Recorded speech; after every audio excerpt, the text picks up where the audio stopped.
Hello friends, कैसे हैं आप सब। आपका संस्कृत ज्ञान पर बहुत बहुत स्वागत है। आज की वीडियो का टॉपिक है भाषिक कार्य। भाषिक कार्य यानी मतलब भाषा से जो संबंधित हो उसको हम भाषिक कार्य बोलते हैं। यानी भाषा पर ज़्यादा काम किया गया हो, यानी व्याकरण से जो संबंधित कार्य है उसको हम भाषिक कार्य बोलेंगे।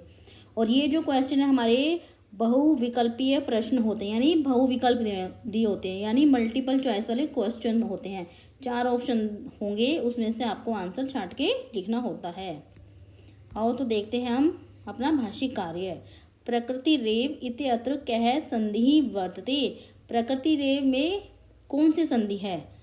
अब देखिए, संधि का पहले तो हम रूल समझते हैं। संधि का रूल में पहले जो बीच में प्लस का साइन होता है उसके दोनों तरफ जो पद होते हैं उनका अपना अर्थ होता है। यानी कोई भी शब्द बना के नहीं लिख देंगे, उनका मतलब उनका दोनों शब्दों का अपना अपना अर्थ होना चाहिए। जैसे कि देखते हैं हम, पहले हमारा प्रकृति ही प्लस एव, प्रकृति का भी अर्थ होता है और एव माने ही, इसका भी अर्थ होता है। और दूसरा है हमारा प्रकृति प्लस रेव। प्रकृति का तो अर्थ होता है पर रेव का कोई होता ही नहीं है। हम कभी रेव का शब्द इसका इस्तेमाल नहीं करते, ना संस्कृत भाषा में रेव का कोई अर्थ होता है। प्रकृति रे का कोई मतलब नहीं है, व का कोई मतलब नहीं है। और प्रकृति ही प्लस देव, इन दोनों का शब्द का अपना अपना अर्थ है, परंतु हमें प्रकृति रेव का संधि विच्छेद करना है। तो द इसमें है ही नहीं, तो ये भी अगर इसको बनाएंगे तो बनेगा प्रकृति देव, परंतु हमें बनाना है प्रकृति रेव का। तो इसलिए ये भी हमारा गलत है, ये भी गलत है और ये भी गलत है, और ये हमारा ठीक है। और पर ये सही कैसे हैं इसका भी हम लॉजिक ढूंढते हैं।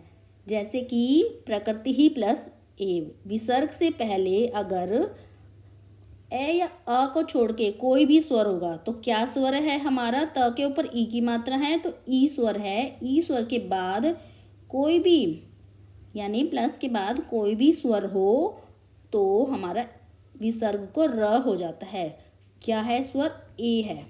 विसर्ग से पहले अगर ए या आ को छोड़ के कोई भी स्वर हो और प्लस के बाद हमारा कोई भी स्वर हो तो विसर्ग को हमारा रे हो जाता है। तो हो गया प्रकृति और विसर्ग को हो गया र प्लस एव, ए का मात्रा चली जाएगी एव, तो हो जाएगा रेव, प्रकृति रेव। अब हमारा दूसरा है कज्जल मलिनम अत्र कह समास है। कज्जल मलिनम में कौन सा समास है। अब देखिए,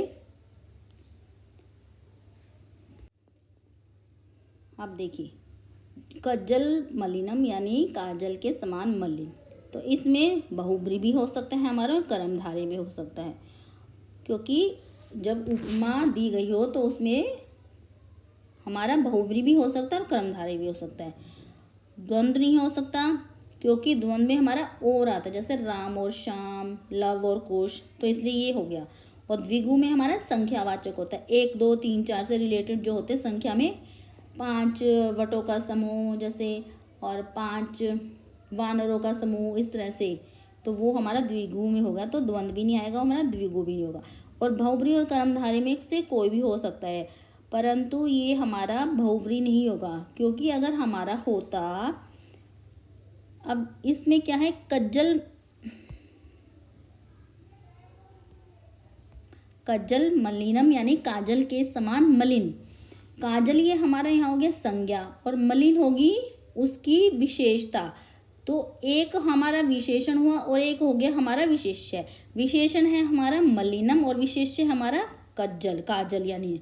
तो जब विशेषण और विशेष्य दोनों रहेंगे तो होगा हमारा कर्मधारय, और अगर दोनों ही विशेष्य होंगे यानी दोनों ही संज्ञा होंगी तो रहेगा हमारा बहुव्रीहि। तो इसलिए ये हमारा कर्मधारय है। और बहुव्रीहि का मैं आपको एक उदाहरण दिखाती हूँ। जैसे कि हमारा है चंद्रमुख, यानी चंद्रमा के समान मुख। चंद्र भी हमारा संज्ञा है और मुख भी हमारा संज्ञा है, तो दोनों है तो वो होगा हमारा बहुव्रीहि। तो इसलिए ये हमारा हुआ कर्मधारय। अब आगे है सम्मीर चालिता अत्र समास विग्रह किम भवति। यहाँ हमें समास विग्रह करना है। तो समीर चालिता यानी पहले हम इसका अर्थ देखेंगे, तो उसके आधार पर हम समास विग्रह करेंगे। समीर चालिता यानी समीर के द्वारा चालित यानी हवा के द्वारा चलाया गया, तो हो गया हवा के द्वारा, समीर के द्वारा, तो हो गया तृतीया विभक्ति लगेगी समीरेन चालिता, तो हो गया हमारा तृतीया तत्पुरुष समास। तो इसको हम तत्पुरुष समास भी लिख सकते हैं।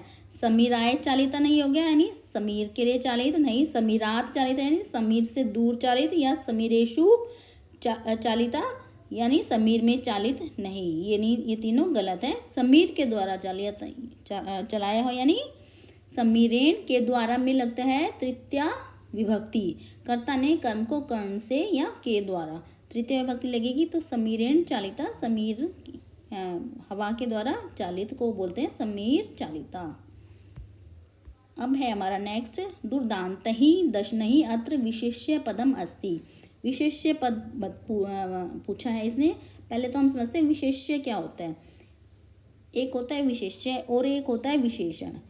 किसी भी संज्ञा या सर्वनाम की विशेषता जो शब्द बताते हैं उनको बोलते हैं विशेषण, यानी विशेषता बताने वाले शब्द को हम बोलते हैं विशेषण। और जिसकी विशेषता बताई गई हो यानी संज्ञा या सर्वनाम होते हैं उनको बोलते हैं विशेष्य। तो संज्ञा या सर्वनाम हो गए हमारे विशेष्य, तो विशेष्य। अब देखिए किसकी, दुर्दान्तहि दशनहि, दशनहि मीन्स दांत और दुर्दान्तहि मीन्स भयानक, भयानक दांत। दांत हमारे किस में आते हैं, संज्ञा में, क्योंकि एक किसी चीज़ की पहचान हो गई ना, तो हमारा दशनहि दांत हो गए, तो दांत संज्ञा होगी, तो विशेष्य क्या हो गए, दशनहि। दुर्दान्तहि नहीं होगा क्योंकि विशेषण हो गया, दान्तहि, दान्तहि तो है ही नहीं इसमें, और दुरई, दुरई भी नहीं है, तो दशनहि हमारा क्या होगा, विशेष्य। अब नेक्स्ट है पाषाणी सभ्यता अत्र विशेषण पदम अस्ति। अब यहाँ विशेषण पूछा है, यानी संज्ञा या सर्वनाम से दूसरा जो विशेषता बताता हो शब्द वो होगा हमारा विशेषण। पाषाणी सभ्यता, अभी पहले हम देखेंगे इसमें से संज्ञा कौन सी है, यानी हमारा विशेष्य कौन सा है। पाषाणी मीन्स पत्थर की, सभ्यता मीन्स सभ्यता। सभ्यता तो हमारी होगी संज्ञा और पाषाणी होगी उसकी विशेषता, तो विशेष्य हमारा सभ्यता है और विशेषण हमारा है पाषाणी। तो उत्तर हमारा मिल गया, तो पाषाणी हमारा विशेषण हो गया। अब नेक्स्ट है स्थित है अत्र कह प्रत्यय। स्थित है में प्रत्यय क्या आएगा, स्थित और तह, जिसका तह शेष बचता वो हो गया त प्रत्यय। कत्वतु में कतो त्वतु बचेगा, त कोई प्रत्यय नहीं होता, स्ति भी कोई प्रत्यय नहीं होता, तो हमारा उत्तर है कुतः प्रत्यय में जिसका तह शेष बचता है। अब है कृत्वा अत्र है, अत्र कह प्रत्यय। कृत्वा का हमारा, कृत्वा में कौन सा प्रत्यय है, जहाँ त्वा है तो समझिए कुत्वा प्रत्यय है, तो आंसर है कुत्वा प्रत्यय। संपत्तौ अस्य विलोम पदम वर्तते।